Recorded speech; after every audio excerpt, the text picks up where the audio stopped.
ಎಷ್ಟೋ ಆಕ್ಸಿಡೆಂಟ್ಗಳನ್ನು ಗಮನಿಸ್ತಾ ಇರ್ತೀವಿ. ಆ ಆಕ್ಸಿಡೆಂಟ್ಗಳಲ್ಲಿ ಎಷ್ಟು ಜನ ಕೈ ಕಾಲುಗಳನ್ನೇ ಕಳ್ಕೊಂಡು ಬಿಡ್ತಾರೆ. ಅಂಥದ್ದೇ ಒಂದಿದು ಘಟನೆ. ಭೀಕರ ಅಪಘಾತದಲ್ಲಿ ಕಾಲಿನ ಪಾದಾನೇ ತುಂಡಾಗಿ ಹೋಗಿದೆ. ಆಂಬ್ಯುಲೆನ್ಸ್ ಸಿಗದೆ ರಸ್ತೆಯಲ್ಲೇ ನರಳಾಡಿದಾಳೆ ಒಬ್ಬ ಯುವತಿ. ದೇವನಹಳ್ಳಿಯ ಬೂದಿಗೆರೆ ಗ್ರಾಮದಲ್ಲಿ ನಡೆದಿರುವಂಥ ಅಪಘಾತ ಇದು. ಲಾರಿ ಮತ್ತು ದ್ವಿಚಕ್ರ ವಾಹನದ ನಡುವೆ ಭೀಕರ ಅಪಘಾತ ನಡೆದು ಯುವತಿ ಲತಾ ಕಾಲಿನ ಪಾದ ಲಾರಿ ಚಕ್ರಕ್ಕೆ ಸಿಕ್ಕಾಕೊಂಡಿತ್ತು. ಕಾಲ್ ಮಾಡಿ 1 ಅವರ್ ಆದರೂ ಕೂಡ ಆಂಬ್ಯುಲೆನ್ಸ್ ಬಂದಿಲ್ಲ. ಆ ದೃಶ್ಯವನ್ನು ಬ್ಲರ್ ಮಾಡಿದ್ದೀವಿ, ಯಾಕೆಂದರೆ ಅದನ್ನು ತೋರಿಸೋದಕ್ಕಾಗಲ್ಲ, ನೋಡೋಕ್ಕೆ ಕೂಡ ಆಗಲ್ಲ. ಆಂಬ್ಯುಲೆನ್ಸ್ ಬರದೆ ನರಳಾಡ್ತಾ ಇದ್ಲು ಆ ಹೆಣ್ಮಗಳು. ಕಾಲ್ ಮಾಡಿ 1 ಅವರ್ ಆದರೂ ಆಂಬ್ಯುಲೆನ್ಸ್ ಬಂದಿರಲಿಲ್ಲ. ದೇವನಹಳ್ಳಿಯ ಬೂದಿಗೆರೆ ಗ್ರಾಮದಲ್ಲಿ ನಡೆದಿರೋ ಘಟನೆ ಇದು.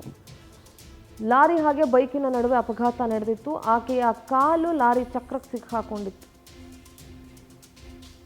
ನೋಡಿ, ಎಕ್ಸ್ಪೆಷಲಿ 2 ವೀಲರ್ ಓಡಿಸೋರು ಬಹಳ ಕೇರ್ಫುಲ್ ಆಗಿರಬೇಕು. ಯಾಕೆಂದರೆ ದೊಡ್ಡ ವೆಹಿಕಲ್ ಅವ್ರಿಗೆ ದುರಾಂಕಾರ, ನೆಲ ಕಾಣಲ್ಲ, ಕಣ್ಣು ಆಕಾಶದ ಮೇಲೆ ಬಿಟ್ಕೊಂಡು ಗಾಡಿ ಓಡಿಸ್ತಾ ಇರ್ತಾರೆ. ಆ್ಯಂಡ್ ಎಕ್ಸ್ಪೆಷಲಿ 2 ವೀಲರಲ್ಲಿ ಹೋಗೋರು ಅಷ್ಟೇ. ಸೈಕಲ್ ಗ್ಯಾಪ್ ಇದೆ, ಓವರ್ಟೇಕ್ ಮಾಡ್ಬಿಡೋಣ, ಇನ್ನೇನೋ ಮಾಡ್ಬಿಡೋಣ, ಸ್ಪೀಡಾಗಿ ಹೊಟ್ಟೋಗೋಣ, ನುಕ್ಕೊಂಡು ಹೊಟ್ಟೋಗೋಣ. ಈ ಅಭ್ಯಾಸಗಳನ್ನು ದಯವಿಟ್ಟು ಬಿಟ್ಬಿಡಿ. ಅನಾಹುತ ಆದರೆ ನೀವುಗಳೇ ಅನುಭವಿಸ್ಬೇಕು. ಒಂದಾ ಕೈಕಾಲು ಯಾವುದಾದ್ರೂ ಮುರಿದು ಹೋಗುತ್ತೆ, ಇಲ್ವಾ ಪ್ರಾಣನೇ ಹೊಟ್ಟೋಗುತ್ತೆ. ಯಾಕಂದರೆ ದೊಡ್ಡ ವೆಹಿಕಲ್ಸ್ಗಳಿಗೆ ಸಣ್ಣ ಪುಟ್ಟ ಟಚ್ ಆದರೆ ಏನೂ ಆಗಲ್ಲ. ಒಂದು ಸಣ್ಣ ಟಚ್ ಕೂಡ 2 ವೀಲರ್ಗೆ ದೊಡ್ಡ ವೆಹಿಕಲ್ಗಳಿಂದ ಆದರೂ ಕೂಡ ದೊಡ್ಡ ಅಪಾಯ ಸಂಭವಿಸುತ್ತೆ.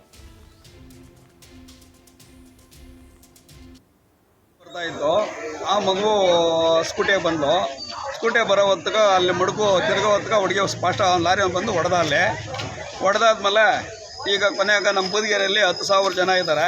10,000 ಜನ ಇದ್ದರೆ ಕೂಡ ಒಂದು ಆಂಬುಲೆನ್ಸ್ ಕೂಡ ಇಲ್ಲ. ಹೀಗಾಗಿ ಆ ಒಂದು ಅವರ್ ಆಯಿತು. 1 ಅವರ್ ಆದರೆ ಕೂಡ ಆಂಬುಲೆನ್ಸ್ ಫೋನ್ ಮಾಡಿದ್ರು ಬರ್ತಾನೆ ಇಲ್ಲ. ಇನ್ನು ಈಗ ಈ ಥರ ಆದರೆ ನಾವೇನು ಮಾಡಬೇಕು?